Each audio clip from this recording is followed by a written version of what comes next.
नष्टप्रायेषु भद्रेषु नित्यं भागवत सेवया भगवती उत्तमश्लोके भक्तिर्भवति नैष्ठिकी कृष्णाय वासुदेवाय देवकी नंदनाय च नंदगोपकुमाराय गोविन्दाय नमो नमः।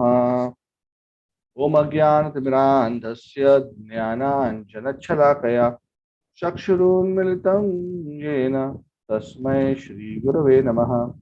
श्रीचैतन्यमनोभीष्टं स्थापितं येन भूतले स्वयं रूपः कदा मह्यं ददाति स्वपदान्तिकम्। वन्देऽहं श्रीगुरोः श्रीयुतापदकमलं श्रीगुरून् वैष्णवांश्च श्रीरूपं सागरजातं सहगणा रघुनाथान्वितं तं सजीवं साद्वैतं सावधूतं परिजनासहितं कृष्णचैतन्यदेवं श्रीराधाकृष्णपादान् सगणललिता श्रीविशाखान्वितांश्च हे कृष्ण करुणा सिन्धु दीनबन्धु जगत्पते गोपेशा गोपिका कांत राधा कांत नमोस्तुते तप्त कांचन गौरांगी राधे वृंदावनेश्वरी वृषभानुसुते देवी प्रणमामि हरिप्रिये पंचकल्पतरुभ्यश्च कृपा सिन्धुभ्य एव च पतितानां पावनेभ्यो वैष्णवेभ्यो नमो नमः। जय श्री कृष्ण चैतन्य प्रभु नित्यानंद श्री अद्वैत गदाधर श्रीवास आदि गौर भक्त वृंद हरे कृष्ण कृष्ण कृष्ण हरे हरे हरे राम राम राम हरे हरे। नमो विष्णुपादाय कृष्ण प्रेष्ठाय पादाय कृष्ण प्रेष्ठाय भूतले श्रीमति भक्तिवेदांत स्वामी नामिने नमस्ते सरस्वती गौरवाणी प्रचारणे निर्विशेष कम करोति वाचालं पंगुं लंघयते गिरिं यत्कृपातमहं वन्दे श्रीगुरुं दीनतारिणं परमानन्दमाधवं श्रीचैतन्येश्वरं हरि ओम तत्सत्। Hare Krishna. So I'd like to welcome all of you for our discussion on the Bhagavatam. So today is also the appearance day of Sri Hanumanji. So it is a very special, auspicious day. So before I start the chapter, I thought offer our respects to Hanumanji for a few minutes. Because once we start the discussion of our chapter, then the rest of the time of the class will be consumed. Then I will not be able to come back to this topic, and I don't want to go over time. Try to respect the time that we have kept aside. So we had a brief discussion about Hanumanji for those of you who had joined the Ram Leela Katha, the 2 days, which was organized by Jagannath Mandir. We discussed briefly. Ram Leela is actually so attractive, so wonderful. Krishna's Leela is very attractive, and after Krishna's Leela, and of course Chaitanya Mahaprabhu's Leela, because Chaitanya Mahaprabhu is not different from Krishna. Besides that, perhaps Lord Ramchandra's Leela is the most attractive. Ramadi Murti Shukala Niyamena Tishtan Nana Avataram Akarod Bhuvaneshu. That Krishna manifests himself in various avatars, Rama, Adi, Rama and other incarnations. So Ram is mentioned first. Ramadi Murti Shukalaniyamena Tishtan. Nanavatar. And Kalaniyamena Tishtan. What does Kalaniyam means? Kalaniyama means that when the Lord manifests other incarnations besides his personal form of Krishna, he manifests himself in various kalas. In very simple words, Prabhupada says expansions and expansions of the expansions. The concept of kala is basically like the kala or the phases of the moon, which in very simple words means proportion. So Krishna is Purna Purushottam. He's 100% God. But other manifestations of God may not be the complete manifestation. But Lord Ramchandra is almost complete, even though not 100% complete. The Lord Ram is especially attractive and it displays most of the opulences of the Supreme Personality of Godhead. The primary difference being that he is Maryada Purusha. The Lord as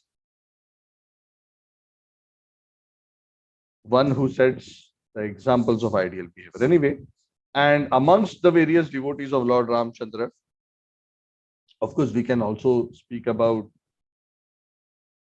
Lakshman, Bharat, Shatrugna as being devotees, and we discussed this point also in that Katha, that yes, at one sense they are devotees, but in another way they are also the Lord, because they are part of the Chaturvyuha.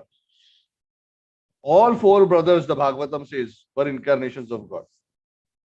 You may say, oh, how come all four gods, all four are God and staying in the same family, and So this is a very interesting concept which many people struggle understanding. And this is very unique to our Vedic culture. But I just want to mention, even though this is not directly related to Hanumanji, in one sense it is, but we'll come to that a little later. But the point is that the Supreme Lord manifests himself in various expansions, and each expansion, especially the personal expansions. Now you may say, oh, I am also personal expansion of God. No, we are not in the category of personal expansion. We are also expansions of God, but we are separated expansions. Vibhinna amsha. Vibhinna means separate. And the incarnations of the Lord are swamsha. Swamsha is his own portions. They are not separated. They are him, but they are him manifested to different degrees of potency. Just like there is a bulb, based on how much current we pass through the bulb, that much the bulb will glow. So for different incarnations, the same person will manifest, the same personality of Godhead manifests different forms, which manifest different levels of potency, different levels of qualities out of his sum total. Lord Ramchandra is almost at the top.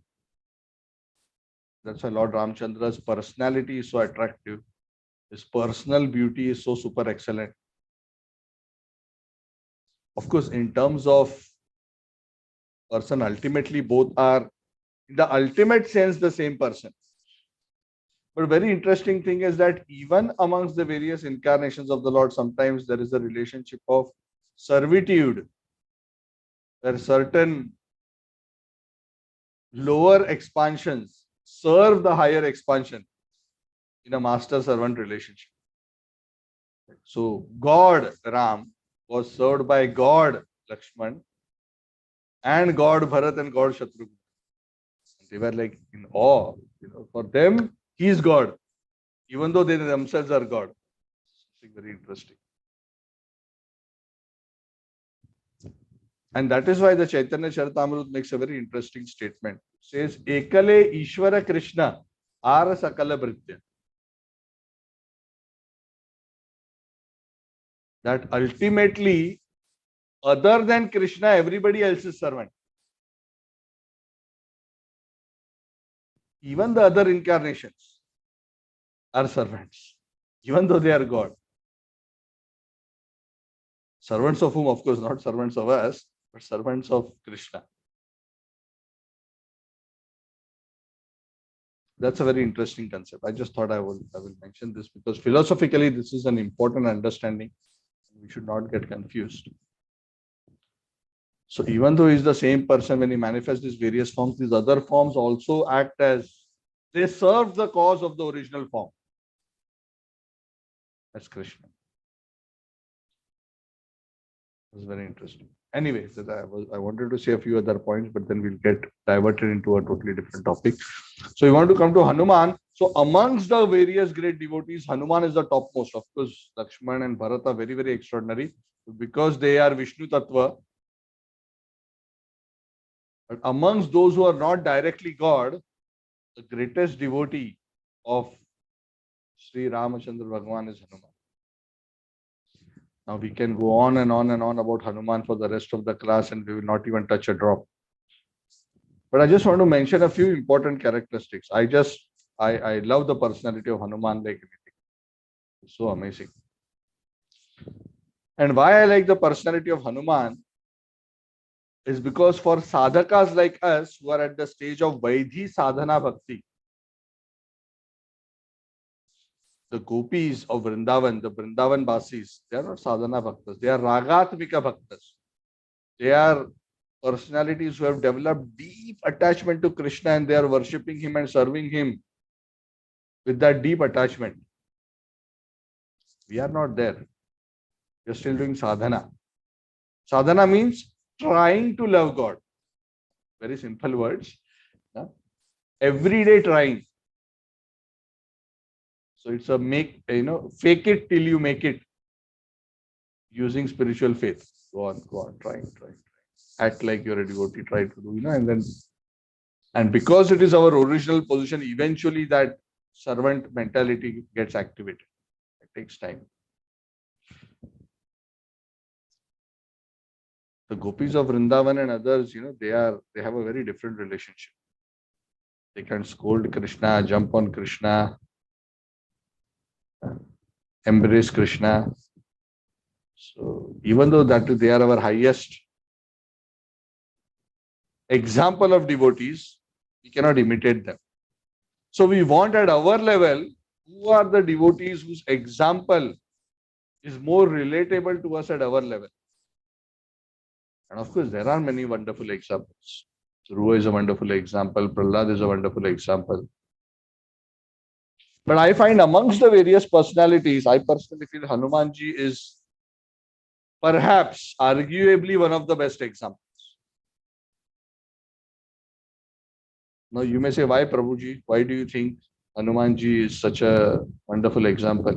So the reason is very simple. He exactly embodies what we as sadhakas, spiritual sadhakas on the path of pure devotion need to imbibe or instill into us as essential devotional qualities.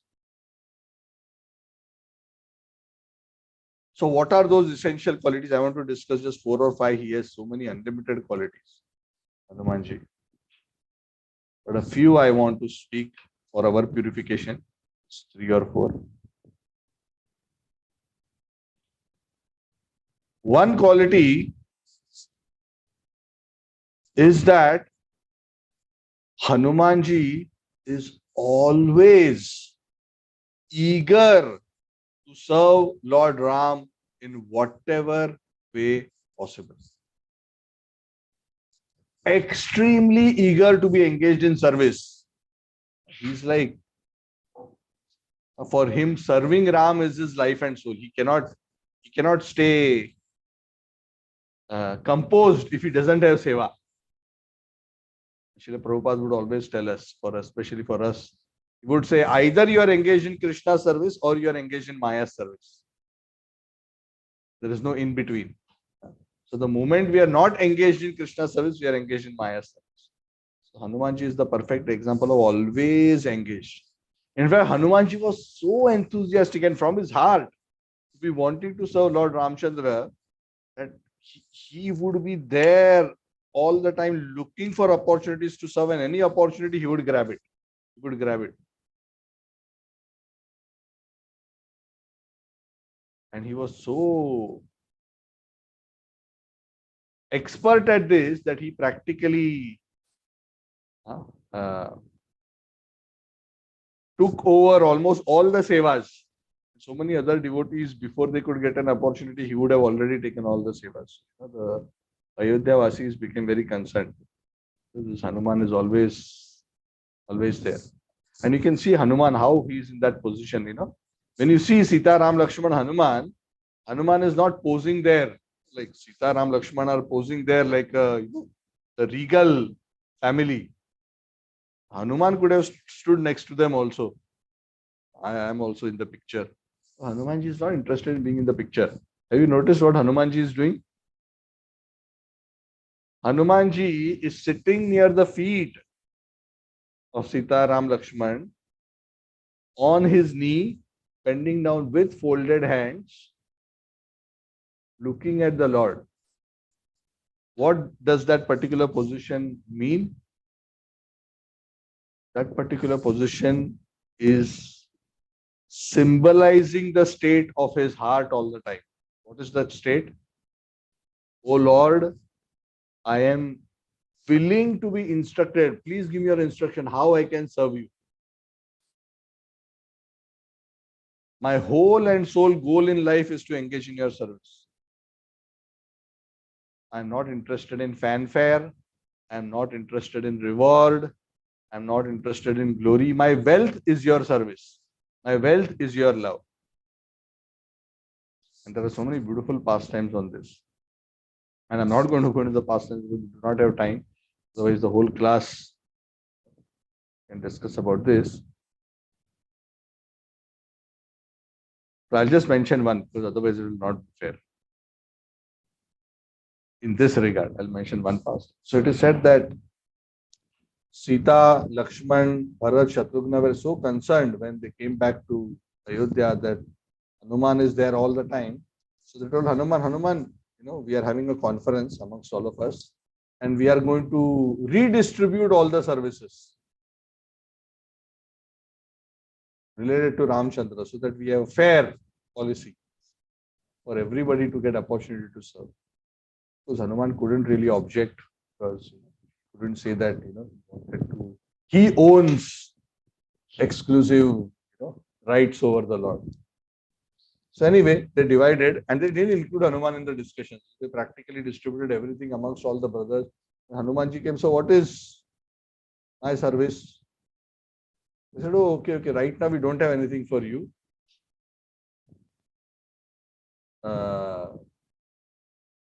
But we will let you know if there is anything. Hanumanji is so eager to serve, so eager to serve. So what to do? So Hanumanji came up with a very brilliant idea of serving Lord Ramchandra. So he said that, and the idea of all this distribution of services so that Hanuman is not hanging around Lord Ram all the time. Sometimes they also wanted privacy, the brothers wanted privacy with Lord Ram, and Hanuman would be there all the time. So they tried to place him in an area where he wouldn't be always around Lord Ram. So there was no service. They said there's no service, there's nothing remaining. So Hanumanji is very intelligent, correct? He's not just, even though he's a monkey body, he's buddhimatam varishtham. He's a student of Brihaspati and others. He's extremely, on Surya Dev, he's extremely intelligent, very learned in the scriptures. So he said that the area of service that I will take is that whenever Lord Ram yawns, right? He'll sleep, you yawn. Bhagavatam class, like yawning. Especially if you do not have taste. If you have taste, you will not feel like that. But in ISKCON, there is this joke. As soon as the Bhagavatam class starts, oh no, Bhagavate Vasudevaya, that is like sleeping mantra. And Mahaprasadi Govindi is waking mantra. Between devotees are sleeping. So of course, if you don't have taste for Harikatha, that is what will happen. Those who have taste are very alert. Anyway, so said whenever Lord Ram yawns,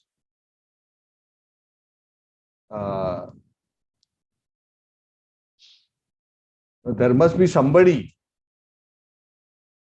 who snap their fingers in front of Lord Ram's mouth.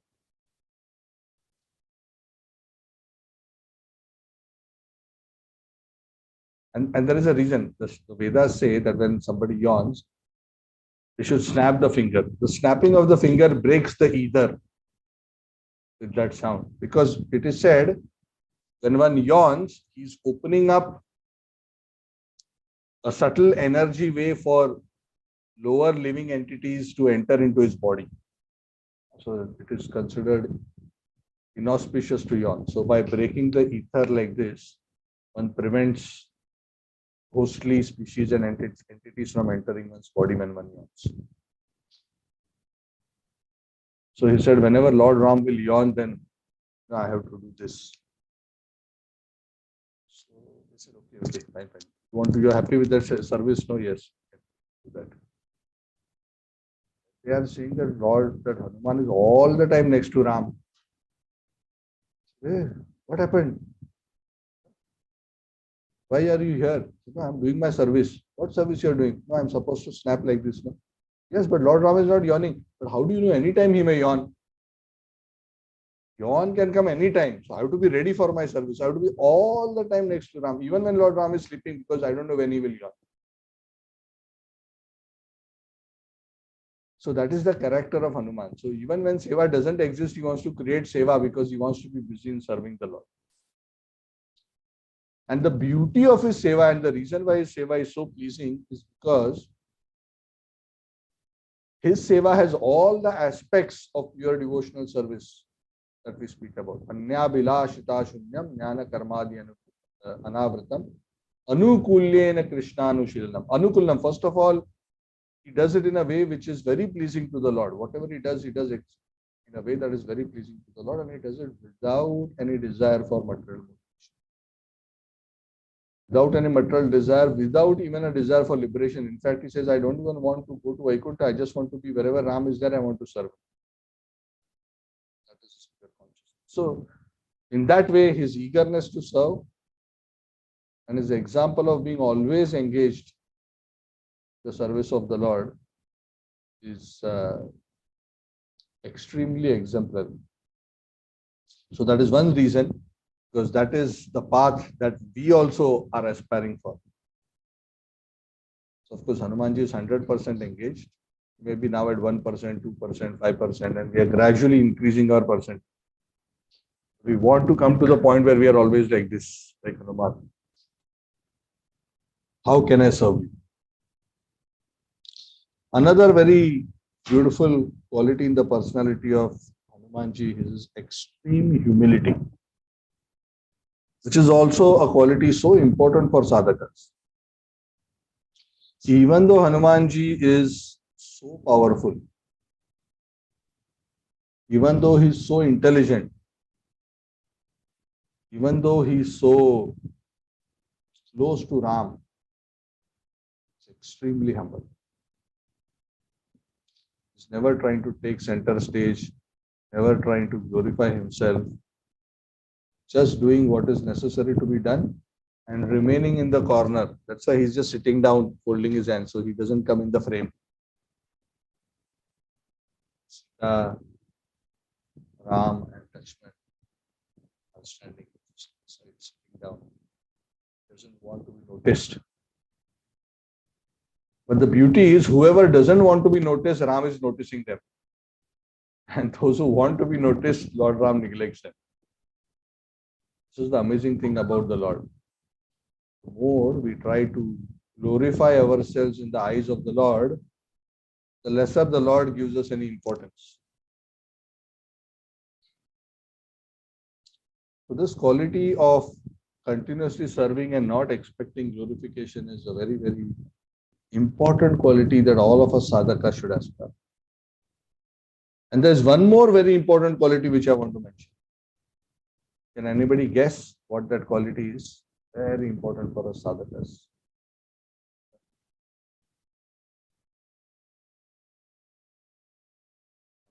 Wonderful example of that quality.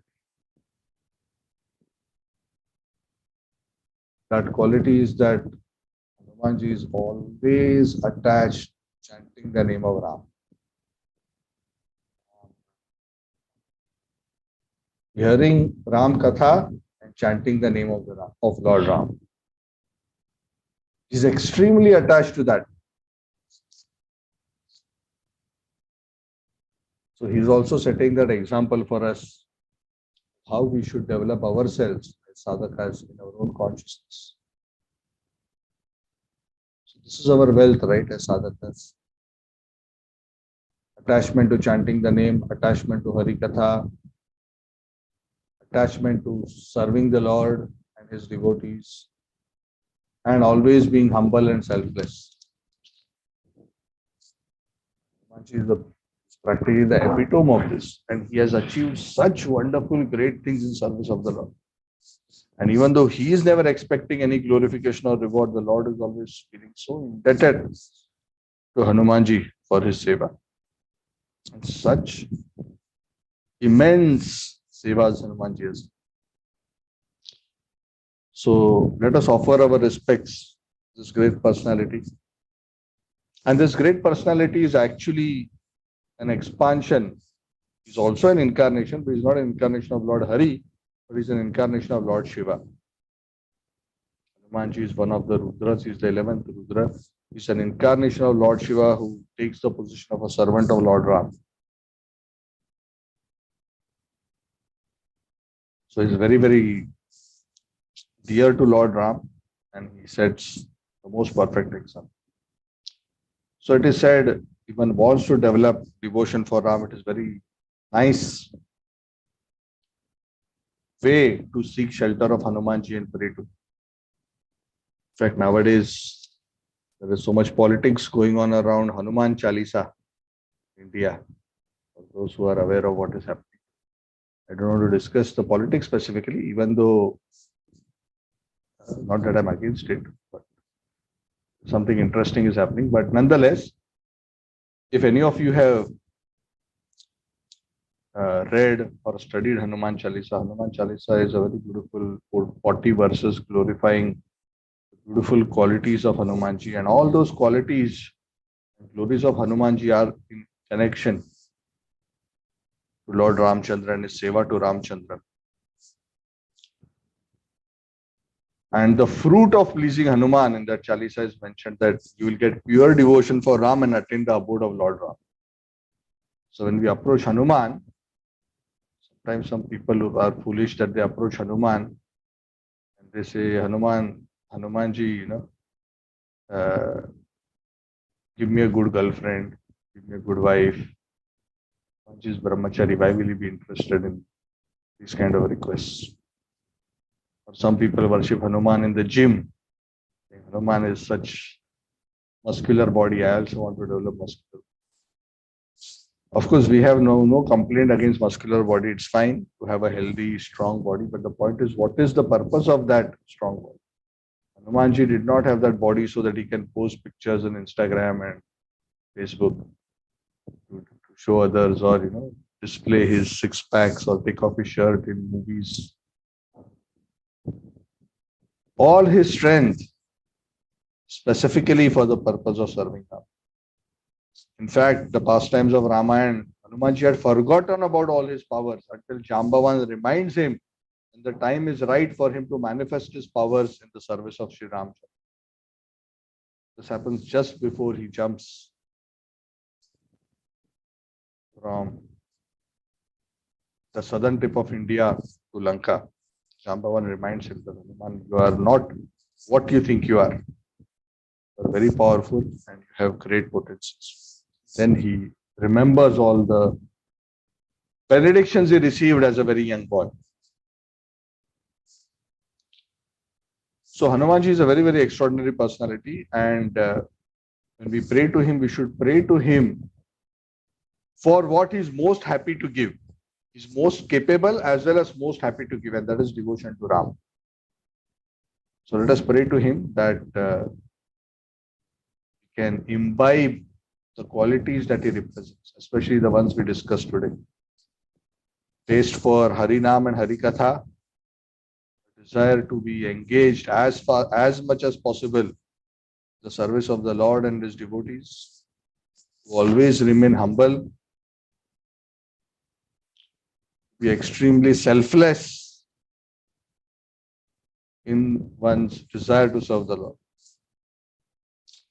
And if we do this, we will definitely please him and all the pure devotees. And it will become very easy to achieve the lotus feet of the Lord. Whoever takes a humble position and serves the Lord and also absorbs them in Hari Katha and Hari Kirtan, their path actually becomes very, very simple. Very simple. But this simple path is actually very difficult because we are so complicated. We are always trying to find, even within the simple things, how I will get credit, why I should do this, why he is not doing it, when will I be noticed, or in so many ways judging and criticizing others. She was never distracted by all this. She was always appreciating, admiring, serving. So amazing. So our humble obeisances, the lotus feet of Hanumanji. And Hanuman Chalisa, by the way, is a very wonderful prayer. If you can by heart that, that is also wonderful. So Hanumanji also protects the devotees of the Lord. So Hanumanji is also famous that he blesses and he protects spiritually also, and he is famous for protecting oneself materially also. So just like Narsimha, of course, Narsimha is the Lord himself, the ultimate protector. Even great devotees like Hanumanji protect, especially now, in Kali Yuga, he is worshipped by those who are affected by Shani Dev, or even those who are affected by negative energies, black arts, ghosts and others. For that also, Hanumanji's worship and his protection is considered very effective. Anyway, these are all side benefits, but our chief purpose of approaching Hanumanji, and I see many temples, even in Chaupati, Hanumanji's murti is there. Govardhan Eco Village also there is Hanumanji's murti. So I personally also take great inspiration from Hanumanji, because I think if at our stage we want to make a role model, we can emulate, not imitate, but emulate in terms of their mood, their activities. I think Hanumanji is one of the best examples. We are not yet there to follow in the footsteps of the Gopis or the Gopas or Nanda Maharaj and Yashoda. That is our eventual goal. Yes, that is our ultimate goal. But that goal we can even start to enter only when we have perfected the consciousness of Hanuman. So first we have to get past that gate, then only we can enter into Braj. And that is the gate of pure selfless devotional service to the Lord. Hanumanji is representing that pure devotional service in the mood of dasya, servitude. So we should always start our seva in servitude. Eventually, when we become purified, our inner spiritual identity in Braj, in Vrindavan, will eventually get revealed. But the essence of all rasas ultimately is still service. One sense, dasya. So dasya, as the essential ingredient, always continues within all rasas, even the higher rasas. So, Hanumanji ki jai. So please pray to him if you haven't done so. And he's very kind. It's very, very easily accessible. And remembering him instantly enthuses and inspires and energizes a person. It's my personal experience. Remembering and praying, instant, feel rejuvenated, energized, charged up. So Hanumanji is one of those deities who is very accessible in these times in Kali Yuga. Of course, we should access him for the right reason. And the best reason is to achieve devotion to Rama or to even Krishna for that matter. In fact, even in Krishna's Leela, Hanumanji was present. He was present the battlefield of Kurukshetra on the flag of the Ratha and of Arjuna. And he would roar from that flag to scare the enemies. That was his contribution. So you see, that same Hanuman, who actually Hanuman, if he fought in the battle of Kurukshetra, nobody else had to fight. He could manage it all himself. Pandavas could have gone for a vacation. By the time they come back, everything would have been clean. Hastinapur would be free from all Kauravas and everybody. But he took a humble position. And that's his extraordinary ability, right? In spite of extraordinary capability, Hanuman is so powerful Bhima was not even able to lift his tail. Bhimsen, who has the power of 10,000 elephants, wasn't even able to lift the tail of Hanuman. When we went to Haridwar, we visited that place and that temple where this pastime happened.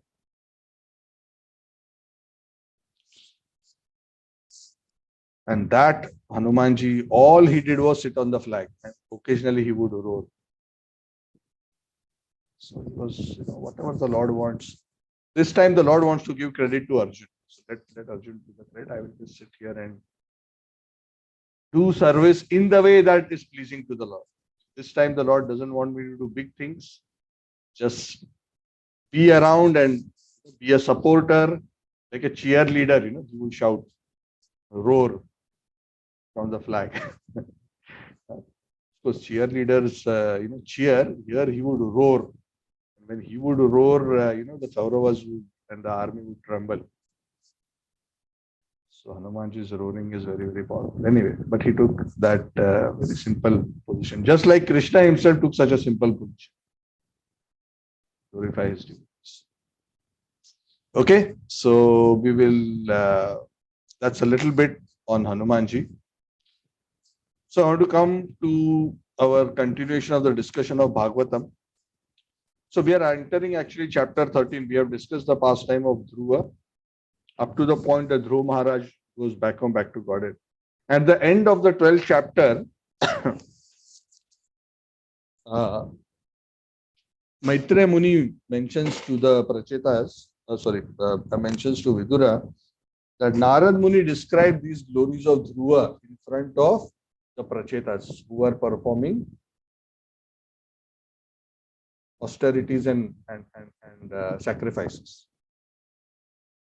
So the 13th chapter begins at that point where Sud Goswami, who's narrating this to Shaunaka and the other sages, says that when Maitreya Rishi described this pastime in this way, Vidura became first of all, Vidura was very happy, Vidura was very blissful, full of devotional emotion. Wow, that's such a wonderful example Dhruva Maharaj has said. But at the same time, he became very curious.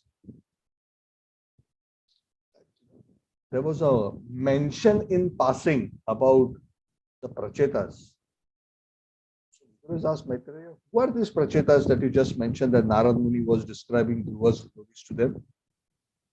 Which family do they come from? Whose sons are they? And where were these great sacrifices performed? Narada is not an ordinary personality. Narada is one of the greatest authorities on pure devotional service. He's the one who has set up the process of Pancharatrika Vidhi by which the deity form of the Lord is worshipped. He's so great that he actually can meet the Lord face to face.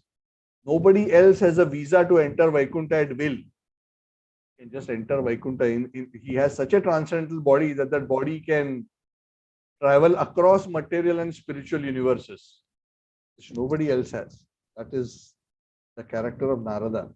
So if Narada is speaking something and is talking to the Prachetas, these Prachetas must be somebody who are very important.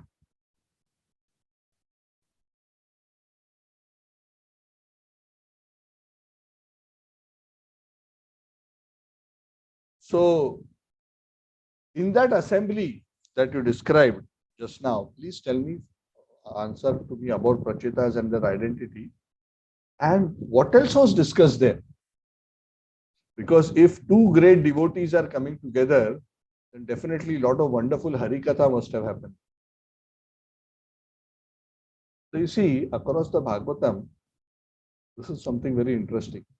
Whether it is Parikshit, whether it is Shaunaka, whether it is Vidura, whoever are the listeners, the main characters who are listening to Katha, you'll see that whenever there is a slight mention of something else, and the first story ends, they don't say, okay, can we stop the class now? Now, let us have breakfast, lunch, class over. Much already. They pick up that one passing reference and say, hey, see something there. Can you elaborate that? They're eager to hear more and more and more.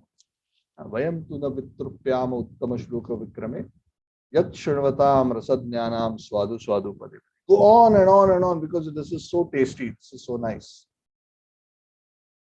And they know that when great devotees are going to come together and discuss, their conversation is worth listening to. Because they are not going to discuss gossip. They are not going to be discussing politics or what happened in Ranbir Kapoor and Alia Bhatt's marriage, what they wore and who were on the guest list. So much discussion about that. And now I'm not criticizing them. Somebody made an interesting comment. They were already staying together for 4 years. They only just got married now. So what's the big excitement now? I mean, this is the Kali Yuga. People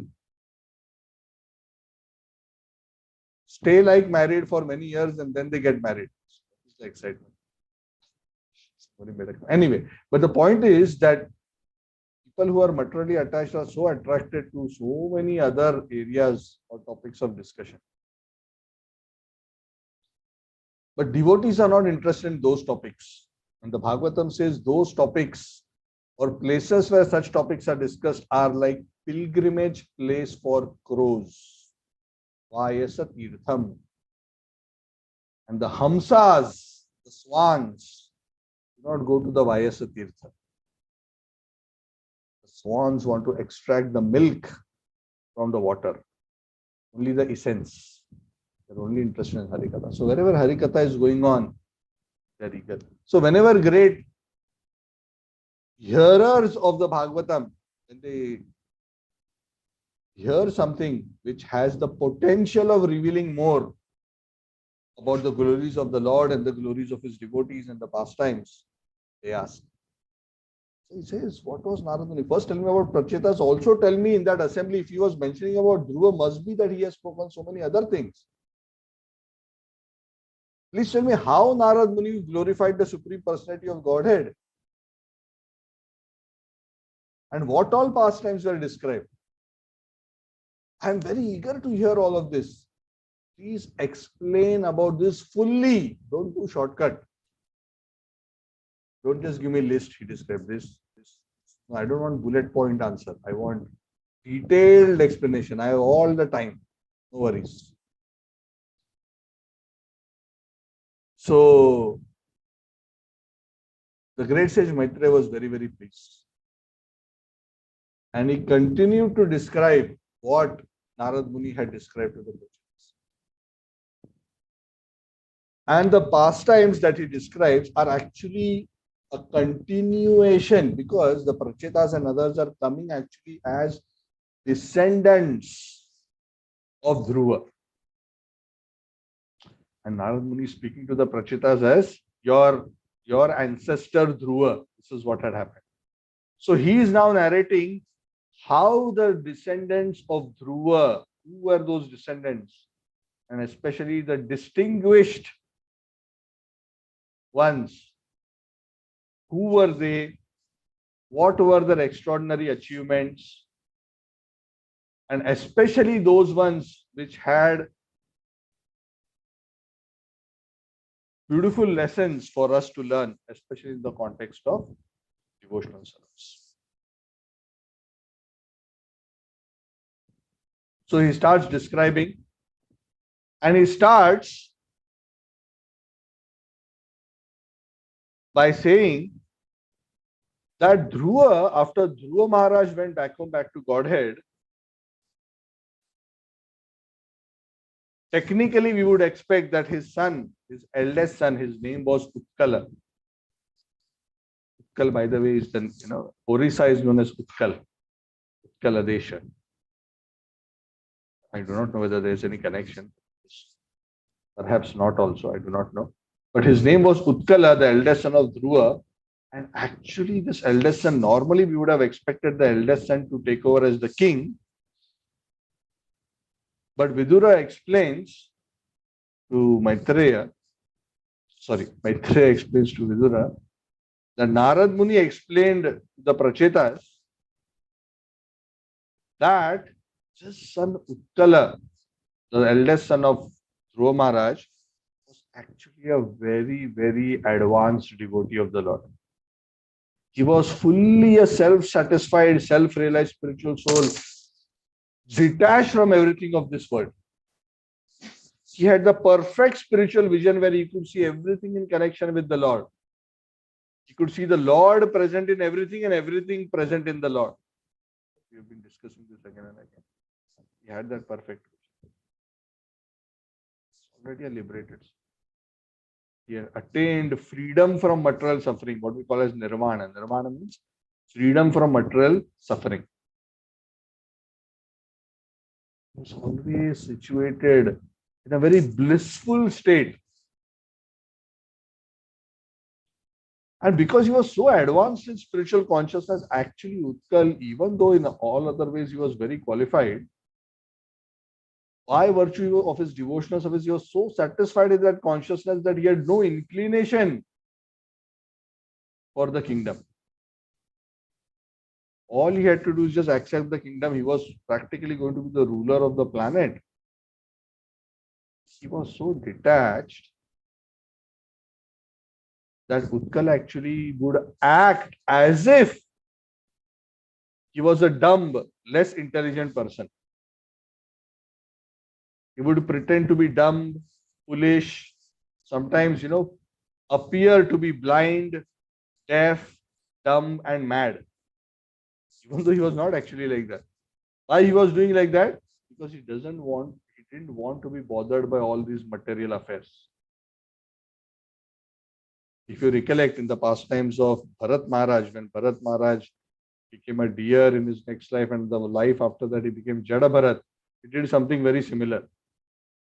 He was so careful to not be affected by material affairs that he pretended to be a fool.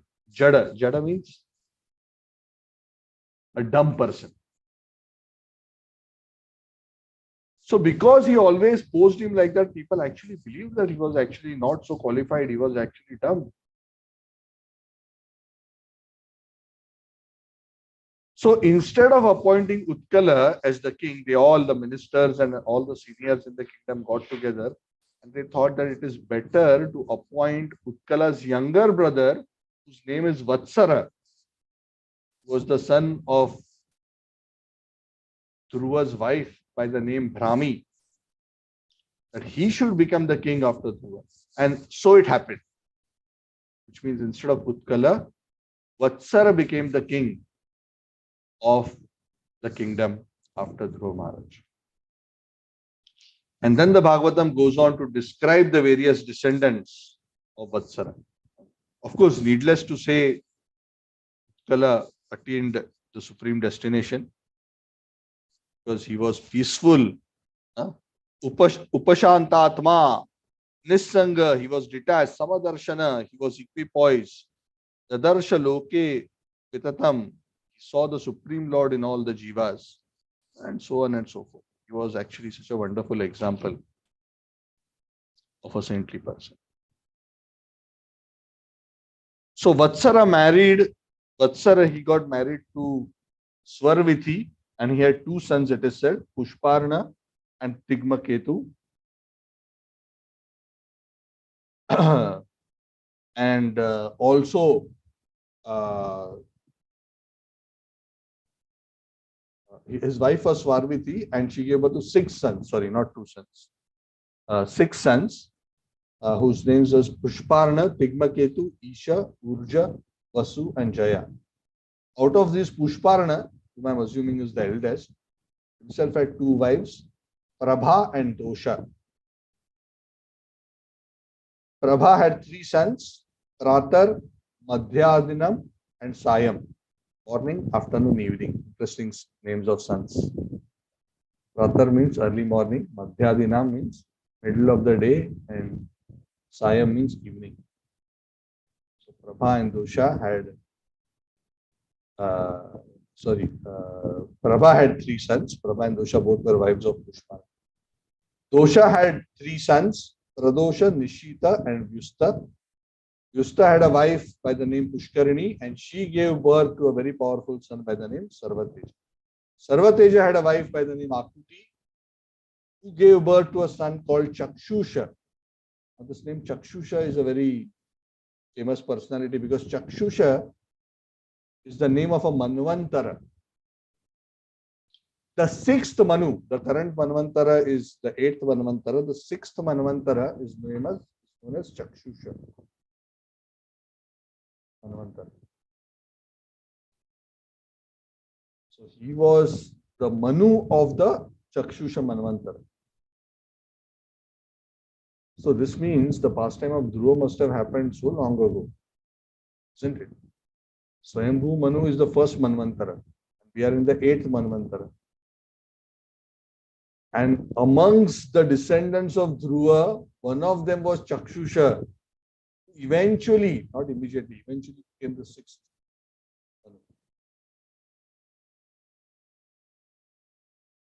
Each Manvantara is 71 Yuga cycles. Means 71 cycles of Satya Yuga, Treta Yuga, Dwapar Yuga and Kali Yuga. Can you imagine how long ago this would have happened?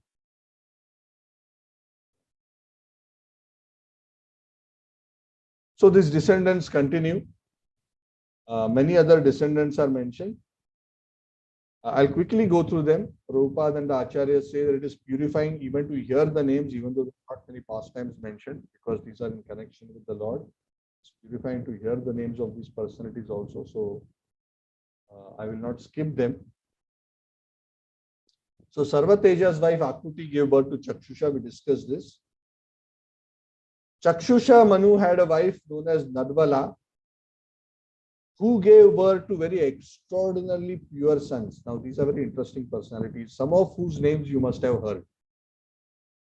Chakshusha and Nadvala gave birth to Puru. Then Kutsa, Trita, Dyumna, Satyavan, Rita, Vrata, Agnistoma, Atiratra, Pradyumna, Shibi. Shibi is also another very famous personality, the king Shibi, and Ulmuka. So Puru and Shibi are also very famous kings in India. And out of these 12 sons, Ulmuka, it is said, he had himself had 6 sons, and his wife name as Pushkarini. They were all very good sons, and their names were Anga, Sumana, Khyati, Kratu, Angira, and Gaya.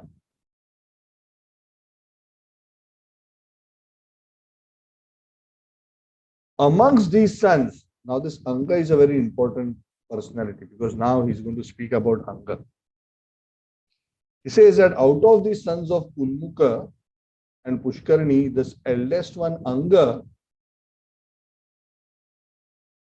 had a wife whose name was Sunita.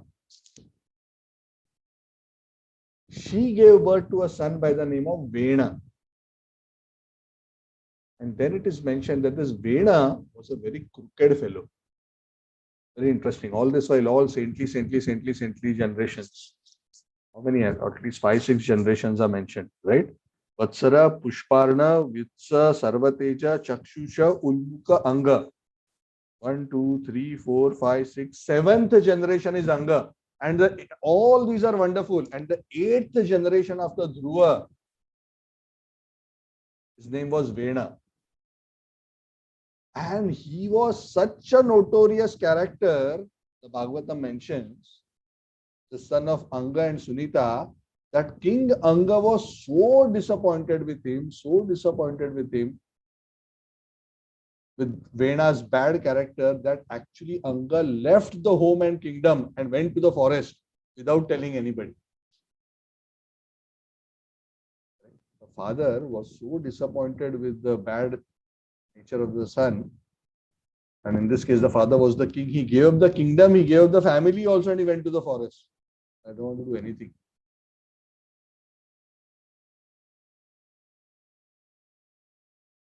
And then Maitreya Muni goes on to mention to Vidura that this particular son Vena, he was cursed by the great sages to be killed.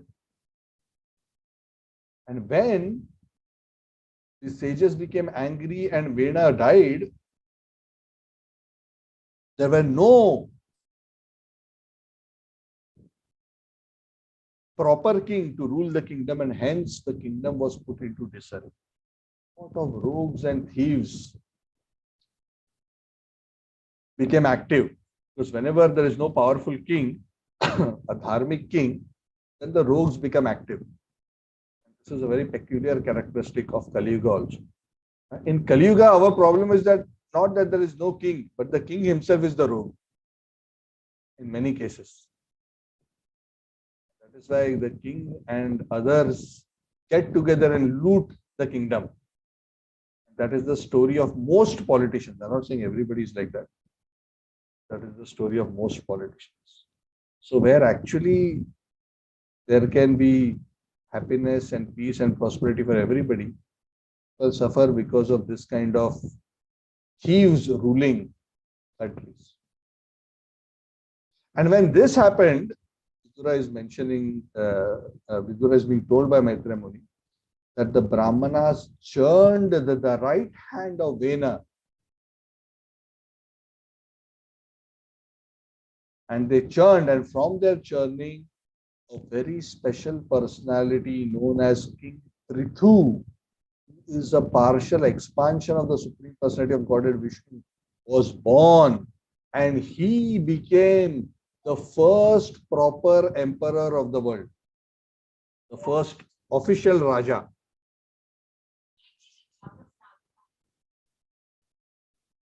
Became the first official king on the earth. So he's mentioning in brief. Now you may be wondering, what actually is happening and what is the story.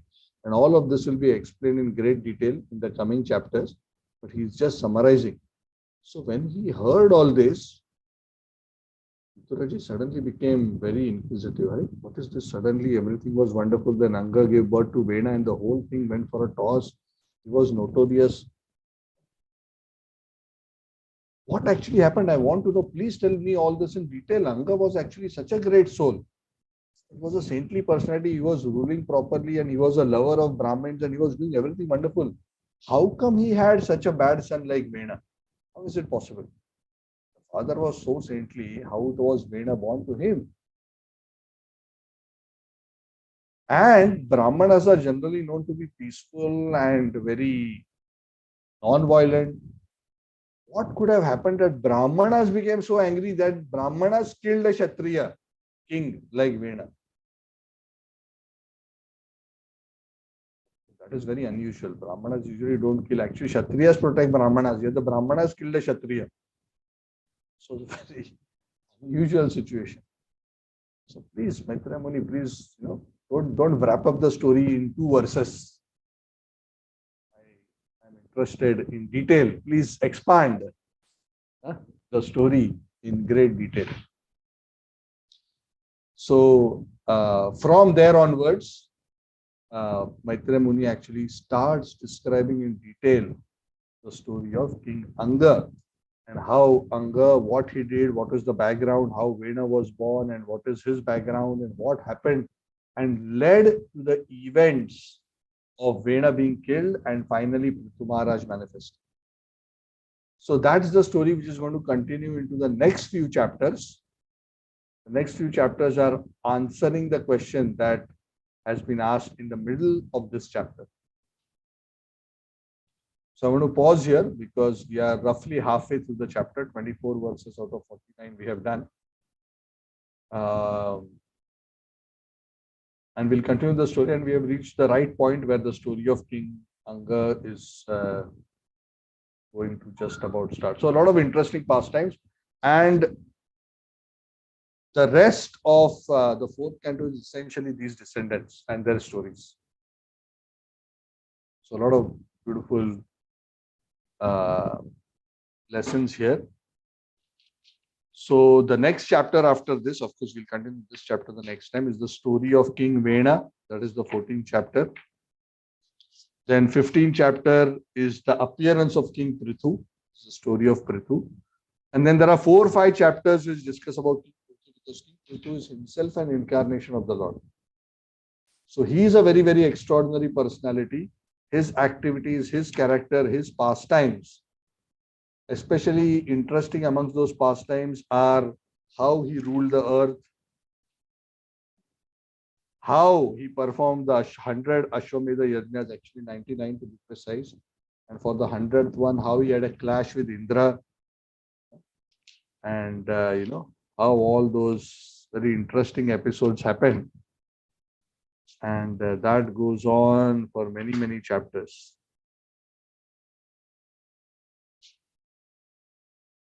And finally, how Prithu Maharaj goes back to Godhead, which is chapter 23. And then the rest of the canto is further descendants of Prithu Maharaj. And the Prachetas are the descendants of Prithu Maharaj. Okay, so this is, it's like a movie where we go into the future and then we see one scene, and in the future there is a scene and then there's a flashback, like a movie. So there are so many scenes jumping from one point to another. So the stories of the Prachetas comes wherein Lord Shiva interacts with the Prachetas and instructs them. And then there is the beautiful story of King Puranjan. So the fourth chapter, the fourth canto actually ends with the story of the Prachetas. So it is headed in that direction, but there are many, many other stories along the way. So stay tuned. A lot of very beautiful, interesting pastimes coming. A lot of stories and very, very interesting episodes. I'm sure most of the next following chapters, unless you have read Bhagavatam and heard a lot of Katha, you wouldn't be knowing. So most of these stories will be new stories for you, for the vast majority of you. And there are a lot of very interesting pastimes with a lot of beautiful lessons. So stay tuned. So thank you. I'm going to stop here. Any questions, any comments anybody has?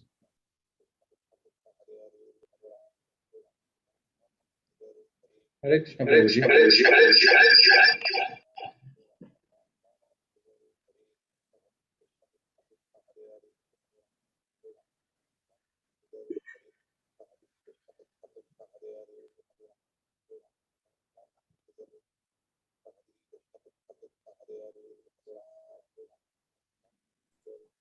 Prabhuji, you're in mute.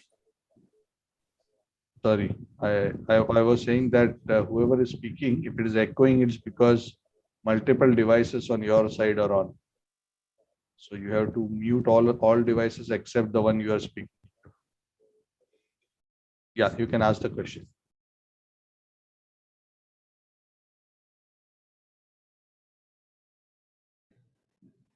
Hare Krishna, Prabhuji.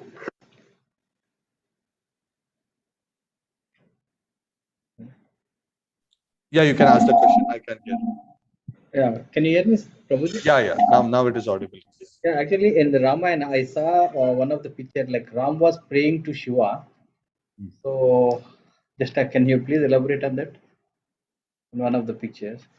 Yeah, because Lord Ram is performing the pastime of a king, and he came to the southern tip where he worshipped Lord Ram. So the reason given is that before he killed Ravan, Lord Ram, he knew that Ravan was a great devotee of Lord Shiva. So he wanted to propitiate Lord Shiva and,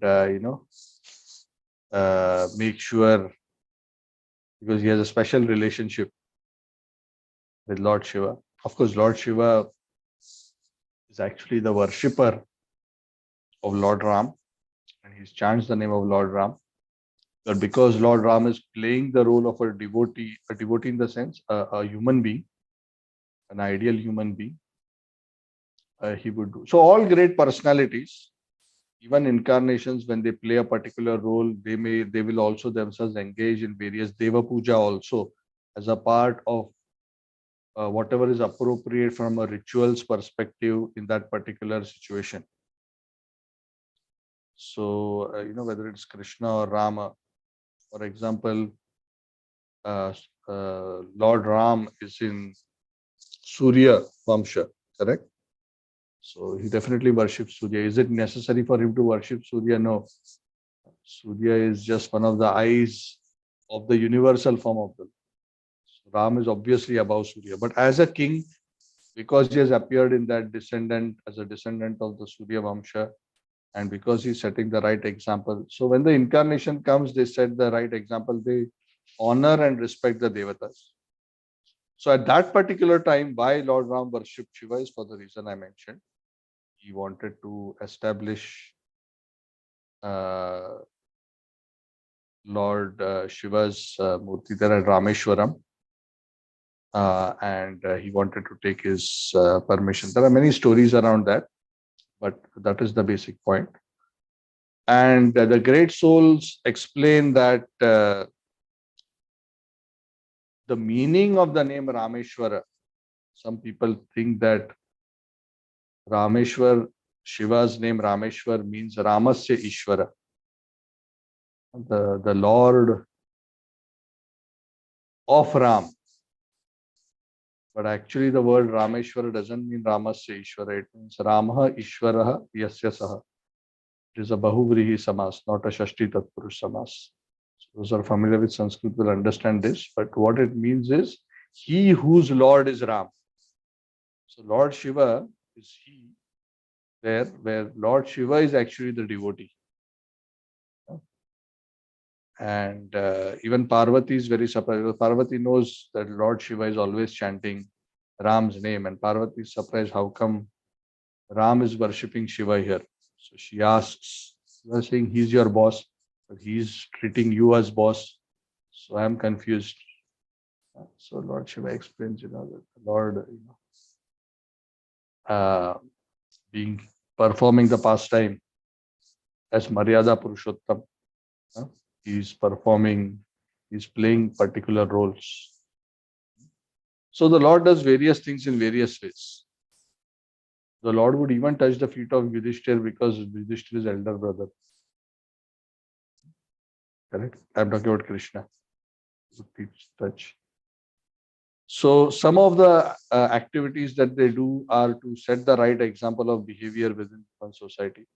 And certain times they'll display their extraordinary position as the Lord of everyone.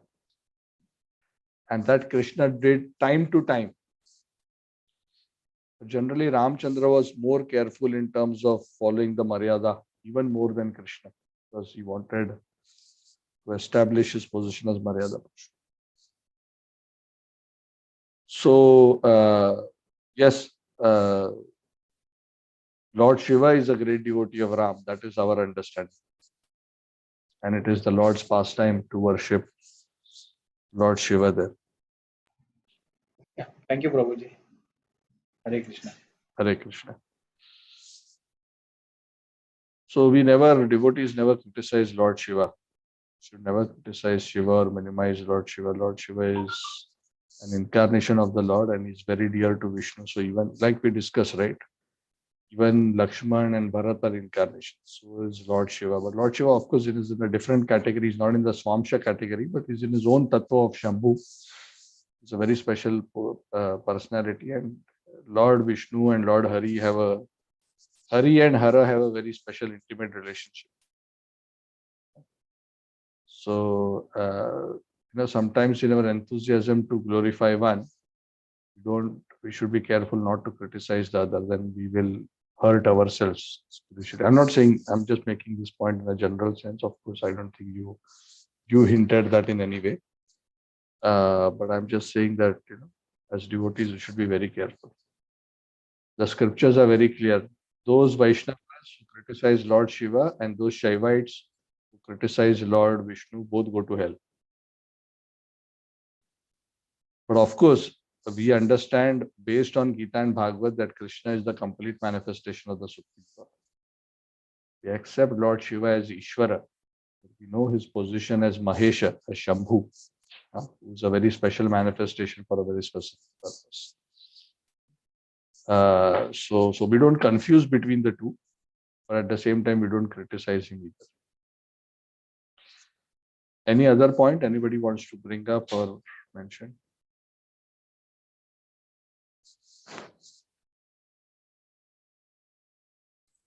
Hare Krishna, Prabhuji. Yes, Bhaskar, Hare Krishna. Prabhuji, I often confuse between this personal expansions versus incarnations. So could you please help me to understand? The word incarnation actually just means he who comes down. Ava plus 3. He who comes down from the spiritual world is known as avatar. So, avatars are of many kinds. For a detailed study of this, you can refer to Teachings of Lord Chaitanya, the book, because this is a very big topic by itself. We don't have that much time to discuss. There are 6 types of avatars. There are Purusha avatars, Leela avatars, Manvantara avatars, Yuga avatars, Shakti avatars,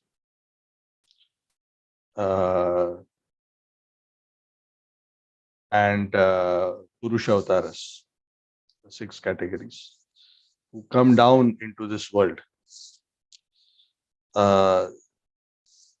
And all these forms, which are directly expansions of God.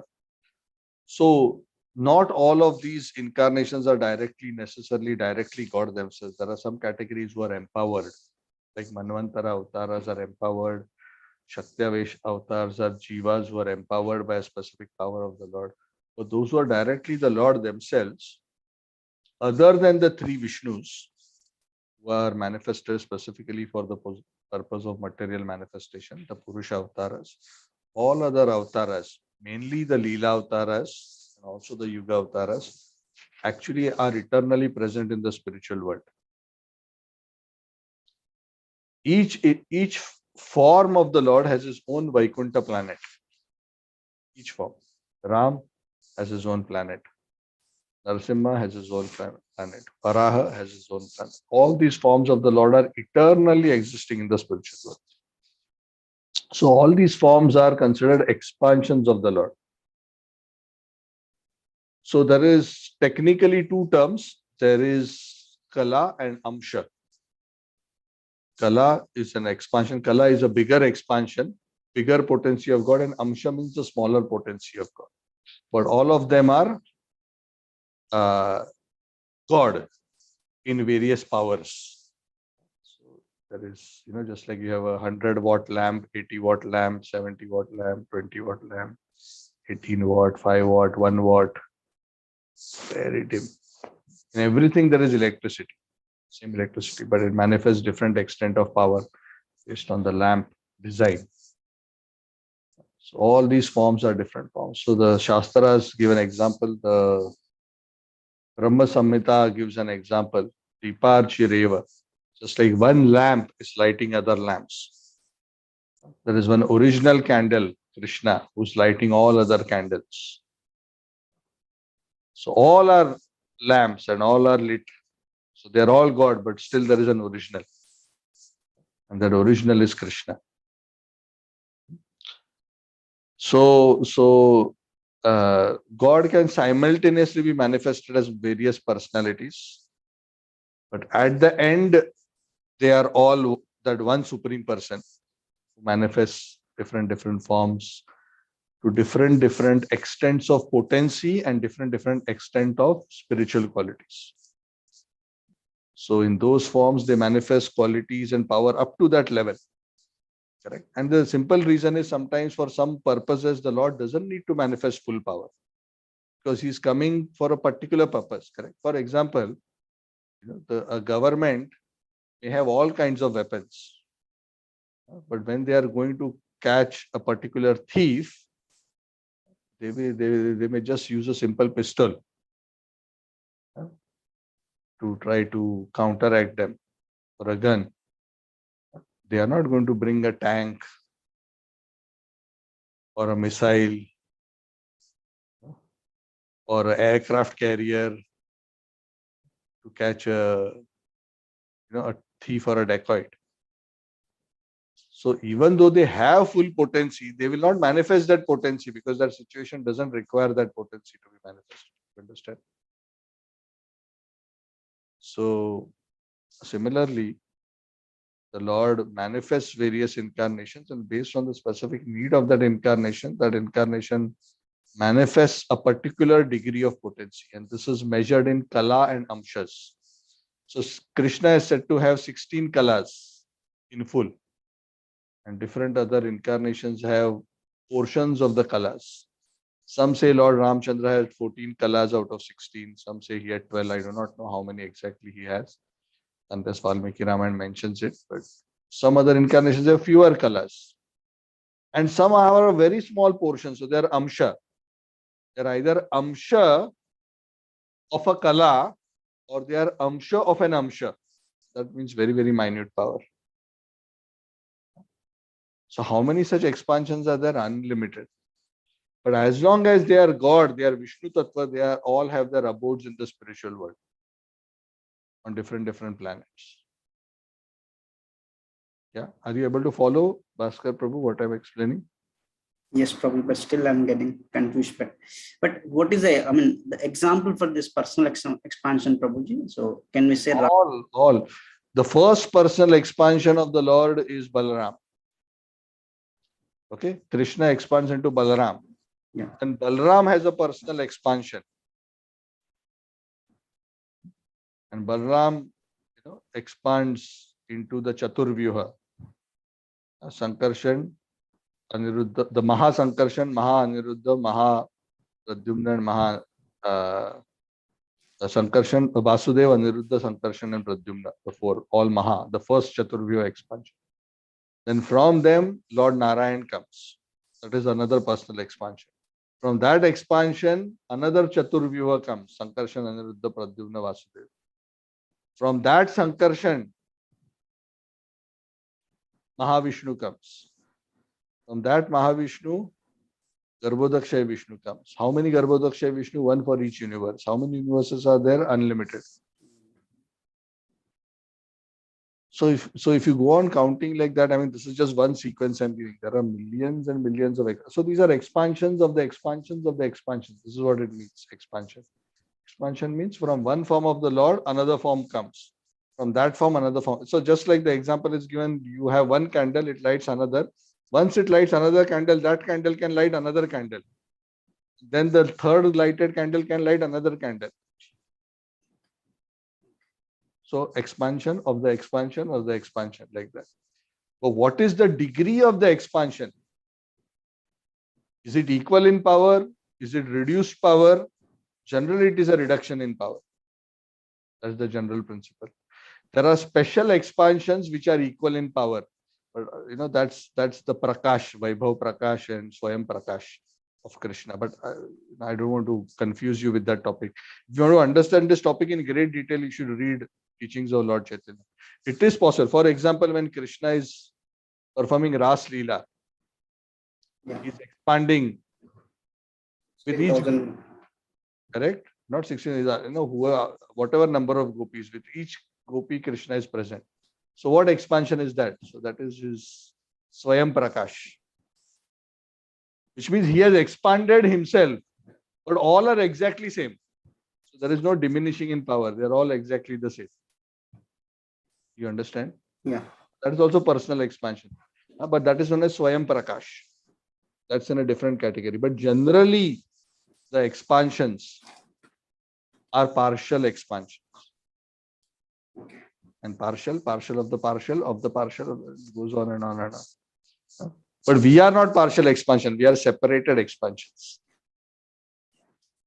We are not Vishnu Tattva. So all of them are God. The personal expansions are all God, forms of God at different levels of power. But we are not personal. We are separated amsha, vibhinna amsha. We are amsha. We are not kala. We are amshas, very tiny. But we are vibhinna amsha. We are the smallest possible speck of potency of consciousness.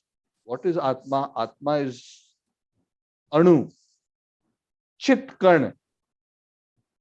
Chit Karn means the smallest possible atomic particle. Of what? Not of sand. Of Chit, of consciousness. And who's God? Vibhu. He is the unlimited consciousness, all-pervading consciousness.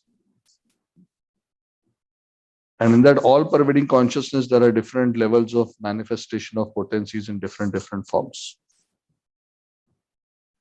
So I strongly recommend you read teachings of Lord Chaitanya. There's a topic of incarnations, all the Swayam Prakash, Vaibhav Prakash, Swayam Roop. There's a lot of technical categories there. If I sit here to explain, first of all, it'll take a long time and you will all get confused because it's technically a very vast topic. But all you need to understand is essentially that there are expansions of the expansion within the realm of Vishnu Tattva. The Devatas are not personal expansions. You're only talking about Vishnu Tattva of those who are in the spiritual world. The Devatas don't come in that category. The Devatas come in the category of Vibhutis of the Lord in the material world. They are Jivas. The Devatas are generally Jivas. Most of them, apart from very few who are either incarnations or Shaktis of the Lord directly. But 99.99% are Jivas. Okay, so please read that. And if you have any questions after reading that, then we can discuss. Sure, Prabhu. Thank you very much. Hare Krishna. Hare Krishna, Prabhuji. I don't have doubt. One thing to add up to Bhaskar. Initial classes you have uploaded aspects of divinity series. So all these avatars, everything you explained. But there also we have not gone into so much detail. So even aspects of divinity series, we have not gone into as much detail. If you want a very thorough treatment of the subject, even in that class, I had mentioned that you should refer to teachings of Lord Chaitanya. Yeah. So the concept is this: once you understand the basic concept, you can go into categories, but it's not necessary to memorize all the categories. Yeah.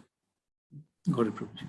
And the reason why we understand this is it's just important to understand. So some will say, oh, Ram is also God, Krishna is also God, Narasimha. So what is their interconnection?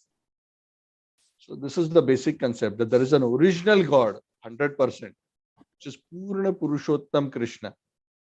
And he manifests by his desire different forms of himself.